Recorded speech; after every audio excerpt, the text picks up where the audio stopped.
Muito bem, chegamos então na fase de medição do método DMake. A segunda etapa desse método, que a gente também pode chamar de measure, né? Measure, fase de medição. A ideia dessa fase é a gente basicamente analisar o fenômeno e o processo que está por trás do tema que a gente escolheu do projeto. Ou seja, a ideia é avaliar com mais cuidado e mais profundidade o nosso problema, tanto numa visão quantitativa, quanto em termos de mapeamento de processo, observação de processo, né, entendimento e compreensão do que são os meus parâmetros críticos, etapas críticas e falhas que acontecem. Essa etapa é extremamente importante porque ela vai aprofundar o meu conhecimento em relação ao problema que eu escolhi trabalhar e ao final dessa etapa nós vamos começar a chegar o quê? Nas causas potenciais.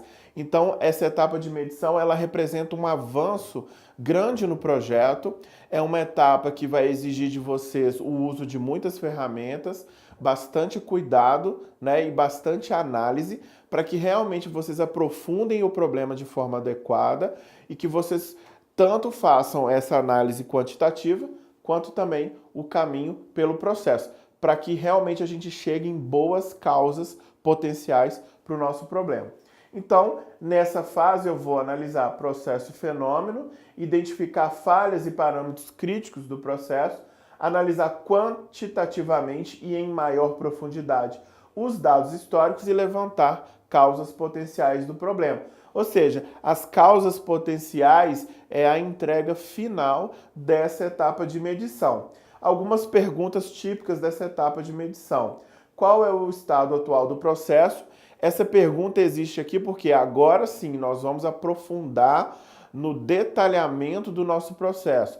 Lembra que lá atrás, quando a gente estava falando de CIPOC, eu disse, olha, CIPOC não é para mapear processo em detalhe. Isso a gente vai deixar para depois. Então agora sim, agora chegou esse momento, é nessa etapa de medição, no measure, que a gente vai mapear o processo em mais detalhes. Outra pergunta típica, quais são as potenciais causas, né, fontes de variação do processo? Obviamente a gente vai conseguir enxergar isso mapeando o nosso processo, identificando pontos críticos. Os dados que eu tenho, né, de base de dados, né, de números, são confiáveis? E quais são as análises quantitativas que eu posso realizar com esses meus dados confiáveis? Então, existe todo um trabalho agora de análise estatística mais aprofundada, de conhecer melhor o meu problema, olhando, né, os comportamentos do dado histórico, vendo o que eu tenho de variabilidade, se eu tenho outlier, se eu tenho tendência, sazonalidade, vários tipos de situações que eu vou poder observar com a ajuda das ferramentas estatísticas. Então, são perguntas típicas dessa fase de medição, uma fase que demora um pouquinho mais, né? Lá atrás eu falei para vocês, o define, a fase de definição, normalmente a gente gasta o quê? 2 semanas, 15 dias aí, no máximo. Já aqui na fase de medição, eu já estou falando de 4 semanas, talvez 4 a 6 semanas, né? É uma etapa mais trabalhosa, mas que é fundamental para a gente avançar no projeto. Nós vamos falar então de muitas ferramentas, ferramentas qualitativas e quantitativas. Inclusive a gente vai começar pelas qualitativas, pelo caminho do mapeamento do processo, tá? As qualitativas serão mapa de processo, espinha de peixe, e essas duas matrizes, matriz de causa e efeito de esforço e impacto, que vão me ajudar a priorizar algumas causas potenciais.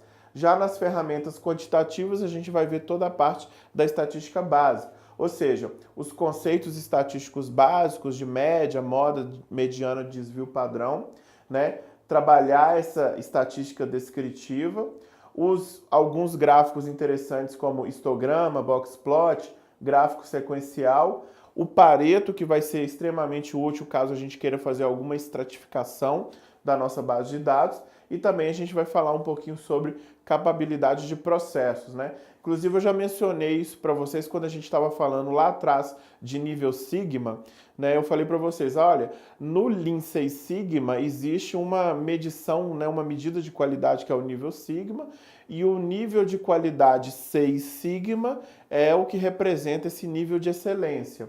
E é justamente essa ferramenta estatística aqui da capabilidade de processo que vai nos ajudar a calcular esse nível sigma, né, do nosso processo, tá? Então, é aqui que a gente vai conseguir aprender a calcular aquele nível sigma, que já foi mencionado, mas que a gente ainda não tinha aprendido a calcular.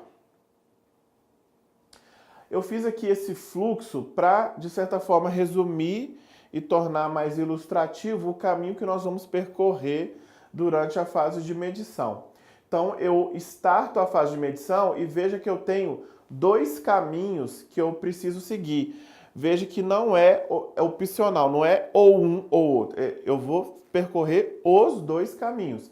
Primeiro, olhando para o meu processo e chegando em causas potenciais, e depois olhando para os meus dados e chegando em causas potenciais. E daqui eu vou o quê? Priorizar algumas dessas causas e assim finalizo a etapa de medição.